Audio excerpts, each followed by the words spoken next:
Exercise is a crucial part of maintaining a healthy lifestyle, but it seems to be sweeping the younger generation by storm. That's such an old-fashioned It feels like an old-fashioned way to say something. Sweeping it by storm. No, what we're trying to say is that the younger generation, we're talking about Gen Z, millennials, they're making exercise a priority, not just personally, but financially. They're willing to pay for it, and they're not supposed to be making that much money, I thought. So let's find out.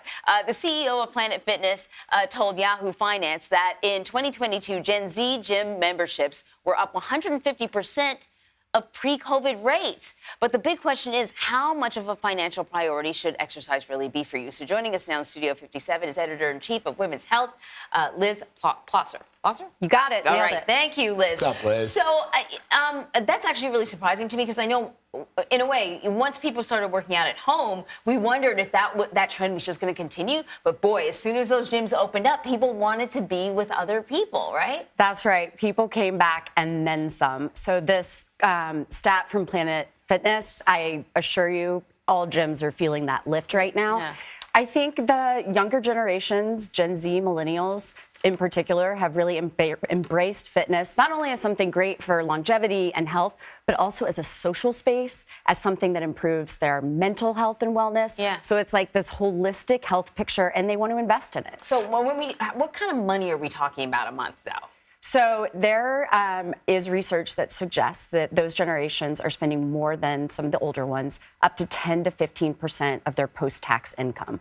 So that's, that's depending on how much you're making, that's a worthy investment. Yeah. They feel that, they're having social connections there, they're building muscle, they're feeling their anxiety lower, their confidence and clarity go up. There are so many great benefits from working out, and I think these generations in particular have woken up to that. So, Liz, what I find really interesting is we're talking about this in the context of younger folks, younger generations, compared to previous ones spending more on their fitness. But I don't know. I was thinking, like, going back to, like, my grandmother's era, Jack LaLanne, and then, like, you know what I'm saying? Like, and then Jazzercise, Ty Bo, Jane Fonda sold like millions of her, like, workout. And when gyms became a thing, it feels like people were always spending on fitness. So what is different now? Well, I think what's different now is there are so many more options and ways that you can do it. And I love that you noted that. This is not new. Fitness is not new. Yeah. Let's acknowledge that, thankfully, it's been around for a long time with a lot of trailblazers leading in that space. But now you can work out digitally. You can follow influencers on TikTok and Instagram. There's Apple Fitness. There's Peloton. There are all these digital experiences. Aura, Ring. Yeah, and I think that's important to say that it's because how much that's but that's not a fitness thing. It's just a tracker. I think they're all connected. Exactly. Yes, it's not it's just part of the ecosystem. The workout itself. That's right. It's the athleisure. It's the sneakers you're buying. It's the tech. It's the gadgets. It's the platforms you're paying for. It all adds up. So I think it's just the wide range of opportunities and ways that you can connect. Right, because some people can have a gym membership, but they have the Aura, which costs money, and then they have Peloton. Like, even if you don't have the bike, like we have the Peloton, we subscribe to Peloton for the at-home workouts. Whatever it is, right? Exactly. Why? Talk to me about the emergence of luxury options, though, because clearly people are looking for more than just an opportunity to work out if they're willing to fork out money for a luxury experience. Well, let's think about the fact that a lot of people are in hybrid workspaces. Maybe they're working from home sometimes, they're at the office sometimes. These luxury, high-end gym experiences that often now are kitted out with cafes and restaurants and places where you can take Zoom calls. It's like another space that you can call your own. And maybe it's nicer and smells better and looks a little better than the one that you can afford to pay rent on at home, right?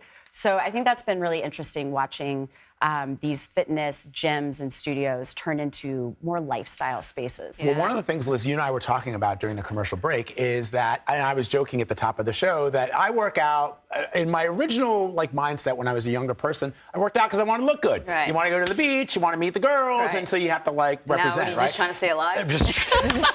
Exactly. It's now true. I got a 15-month at home, and I'm an old man, and I gotta keep the ticker in good shape. Use it or lose it. I can't, I gotta be able to pick her up and carry her and all this other stuff. So it's less about like looking good and vanity, and more about what my cardiologist says is you need to be doing this if you want to, live as long as you expect to live. I think you're exactly right. And we've really noticed this with our audience at Women's Health, particularly coming out of the pandemic.